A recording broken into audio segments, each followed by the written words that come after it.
ప్రభుత్వాలు మారుతున్నాయి, పాలకులు మారుతున్నారు. అయినప్పటికీ రాష్ట్రంలో మధ్య తరహా ప్రాజెక్టుగా పేరొందిన శ్రీ కరాటం కృష్ణమూర్తి ఎర్రకాలువ జలాశయం అభివృద్ధికి ఆమడి దూరంలో ఉందని విమర్శలు వినిపిస్తున్నాయి. ప్రాజెక్టు భూములు రైతుల ఆక్రమణలో ఉండటం, ఆ భూములను సాగు కోసం పేదలు కావాలని కోరడం, పేరుకే పర్యాటక కేంద్రంగా ఉందని, రిసార్ట్ పనికి రాకుండా పోతుందని, అసాంఘిక కార్యకలాపాలకు నెలవుగా ఉందని, జంగిల్స్ తొలగించకపోవడం వంటి సమస్యలపై పర్యాటకులు పెదవి విరుస్తున్నారు. చివరి వరకు సాగునీరు అందకపోవడం వంటి సమస్యలు సైతం లేకపోలేదని చెబుతున్నారు. ఏజెన్సీ నాయకులు కరాటం కృష్ణమూర్తి ప్రోద్బలంతో 1975వ సంవత్సరంలో ఎంతో ఉన్నత ఆశయంతో అప్పటి ముఖ్యమంత్రి జలగం వెంకట్రావు జలాశయానికి శంకుస్థాపన చేశారు. దీనిపై మా సిటీ న్యూస్ ప్రతినిధి బాలసుబ్రహ్మణ్యం గ్రౌండ్ రిపోర్ట్.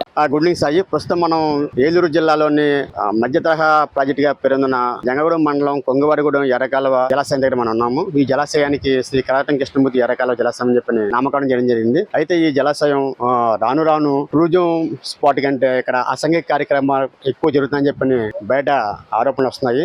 ఒక రకంగా చూస్తే ఈ ఎర్రకాలువ జలాశయం ఆ నీటి మట్టం 83.5 మీటర్ల నీటి మట్టం ఉండగా ఇక్కడ గత టీడీపీ ప్రభుత్వం హయాంలో టూరిజం స్పాట్ అంటే ఇక్కడ యాత్రికులు వచ్చి ఉండడానికి ఒక హోటల్, అదేవిధంగా పర్యాటకులు ఎర్రకాలువ జలాశయంలో చక్కగా బోటు మీద తిరుగుతూ ఆహ్లాదకరమైన వాతావరణం ఆస్వాదించేలాగా చేయడం జరిగింది.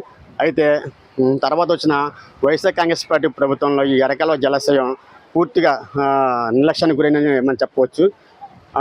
గతంలో ఒక 5 సంవత్సరాల క్రితం ఇదే ఎర్రకాలువ జలాశయం దగ్గర పంటపాలకు వెళ్ళే ఏదైతే ఎర్రకాలువ జలాశయం 4 గేట్ల దగ్గర నుంచి వాటర్ డౌన్కి వెళ్తుందో, ఆ డౌన్కి వెళ్ళిన తర్వాత సెకండ్ సబ్వే దగ్గర వాల్ ఒకటి కొట్టుకుపోయింది జలాశయం వరద ఉద్ధృతికి.